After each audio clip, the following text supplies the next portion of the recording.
Hello, class. Mr. M here again. Here to talk about part two of film editing. In the last video, we talked a little bit about the history of film editing with kind of George Méliès, um, and then D.W. Griffith, kind of the two fathers of film editing. One by accident and only using it as a kind of special effect to create trick shots.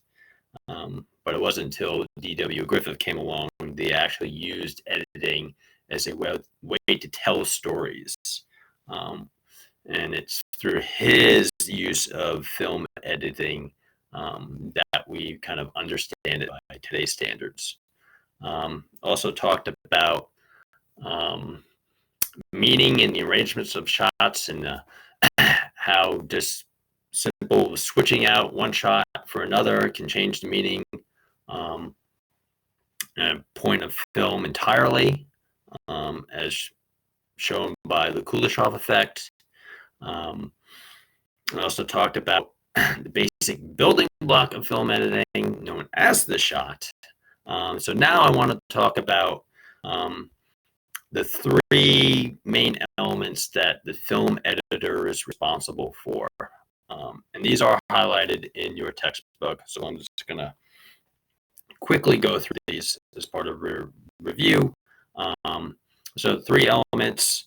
Number one is the spatial relationship between shots. Number two is the temporal relationship between shots. And third and final element that the editor is responsible for is the overall rhythm or pacing of the film. So let's start with the first one. So what do we mean by the spatial relationship between shots? So the textbook defines this as the juxtaposition of shots within a scene can cause us to have a fairly complex sense of the overall space, even if no single shot can disclose more than a fraction of that space to us at a time. Okay, that's a lot of language to kind of sift through there. So what does that basically mean? So in a sense, the spatial relationship of a shot refers to us as the audience knowing where we are at a certain place in time in the movie, that we are aware of the environment as one shot relates to another. So that's what we're talking about in terms of the spatial relationship. Get a sense of the environment in its relationship to other environments. Now, what about the second one, the temporal relationship between shots?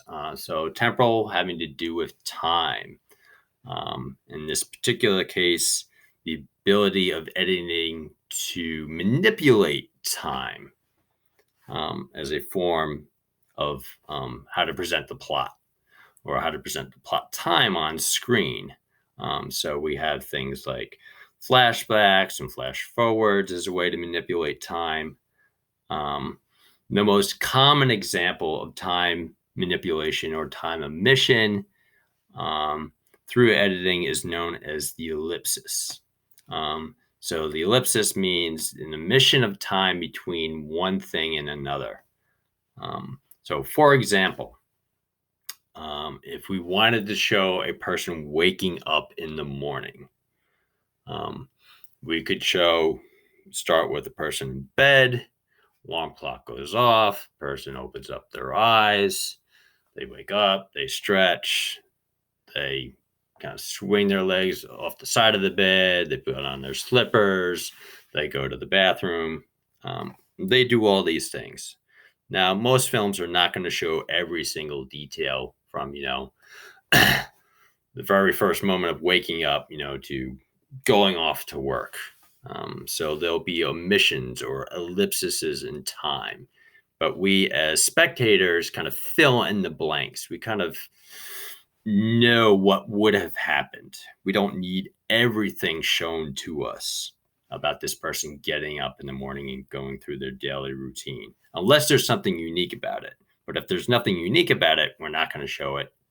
because there's no reason to, because this is not a documentary that we're making. And so something as simple as showing someone getting up and getting ready to go to work, could take 30 minutes if we were to actually show every single moment. So we take little bits out. We fill in the gaps. We don't need to see everything. So that's an example of how editing works with temporal relationships. The third part that the editor is responsible for is the rhythm of the film. So editing can determine the duration of a shot.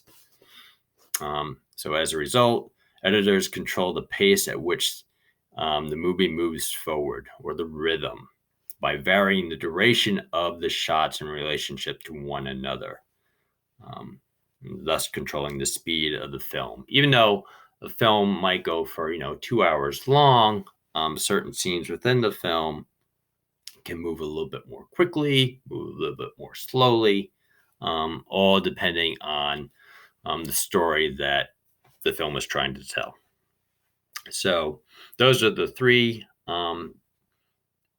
main things that the editor is responsible for: spatial relationship, temporal relationship, and rhythm or pacing of the film. Another aspect that goes into editing is the notion of classical editing, or sometimes known as invisible editing, which is kind of the standard type of editing that most of us are familiar with. And they use the word invisible editing because we're not supposed to notice the cuts. A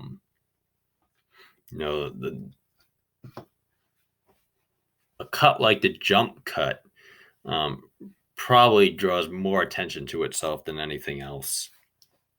But even that, we're not really supposed to kind of stop and go, oh, well, that was interesting. Most Hollywood films do not want to draw attention to the fact that you are seeing a cut, that we're changing from one scene to another. So Hollywood films, strive to tell stories as clearly, efficiently, and coherently as possible. And this is something that continuity editing does for us. It is about sequential flow, temporal and spatial orientation that makes sense and moves the story forward. The audience knows what's going on and they know why it's going on. No one's confused about anything. We are presented with a clear beginning, middle, and an end. Screen direction is very important, so the audience is aware of where things are within the space of the scene. And this is where we kind of go back to the 180-degree rule, which we talked about earlier in the class.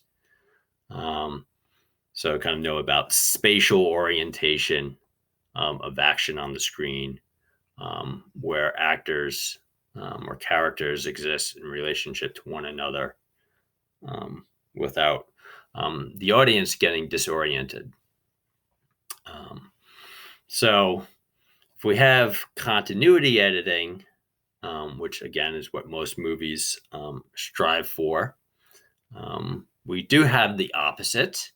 We do have something known as discontinuity editing, which is the exact opposite of continuity editing, which goes out of its way to draw attention to itself. So this type of editing seeks to achieve transitions between shots that are not smooth, not continuous, not coherent. There are mismatches in locations of characters or objects, the direction or speed of movement, that's out of whack. Camera angles, color, the lighting, all of these images kind of brought together to draw attention to itself as a way to tell the story. A lot of foreign films will experiment with this, and some Hollywood films, not as much, But you take a film like Fight Club, for example, that's got some interesting editing in it that draws attention to itself. So continuity editing and discontinuity editing. One that seeks to not distract the viewer, and when it tells the story, the other to do the exact opposite, wants the viewer to take notice and add those kind of glaring, unusual editing styles and approaches as part of their understanding of the movie.